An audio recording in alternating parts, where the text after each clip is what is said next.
அதோ சம்பா ரவை தான் சேர்க்குறோம், ரொம்ப ஹெல்த்தி. அதனால் சரி அதை வறுத்துட்ருக்கேன். இப்போ அதுக்கு தேவையான ஆயில் கொஞ்சம் ஊற்றிக்கலாம், ஒரு 2 ஸ்பூன். கடுகு, உளுந்து, கடலைப்பருப்பு போட்டாச்சு, பொரியணும். பொரிஞ்சிருச்சு. இன்னும் வெங்காயம், காஞ்ச மிளகாய் விதை எடுத்தது, கருவேப்பிலை, சுவைக்கு உப்பு. அது தண்ணியும் கொதிக்க வச்சுருக்கேன் டக்குன்னு. இப்போ நல்லா வதக்கிட்டு அதுக்கு தேவையான தண்ணி 2 கப்பு.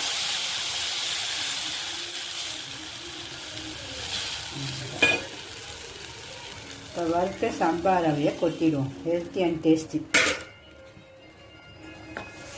2 நிமிஷம் மூடி வச்சுருவோம் தட்டை வச்சு. இப்போ பார்க்கலாமா? எவ்வளோ சூப்பராக ஆகிடுச்சு பாருங்கள். ஹெல்த்தி அண்ட் சுவை ரொம்ப நல்லாயிருக்கும். பிடிச்சிருந்தா லைக் பண்ணுங்கள். இனிமேல் தேங்காய் பூ போட்டுட்டு அப்படியே கிண்டிட்டு சாப்பிட்ற வேண்டியதான். ஒரு பிளேட்டில் எடுத்து வச்சுருப்பாங்க. எவ்வளோ சூப்பராக உதிரியாக வந்துச்சுப்பாங்க 2 நிமிஷத்தில். எல்லாருமே இதுமாதிரி காலையில் ஹெல்த்தியாக செஞ்சு சாப்பிடுங்க. ஓகே ஃப்ரெண்ட்ஸ், பிடிச்சிருந்தா கண்டிப்பாக லைக் பண்ணுங்கள். நீங்களும் இதுமாதிரி ரசித்து சாப்பிடுங்க. பாய். சுவையான நம்ம சம்பா ரவையும் ரெடி. கருப்பட்டி வச்சு சாப்பிட போனால் ரொம்ப சூப்பராக இருக்கும். பிடிச்சிருந்தா கண்டிப்பாக லைக் பண்ணுங்கள். ஓகே ஃப்ரெண்ட்ஸ், பாய்.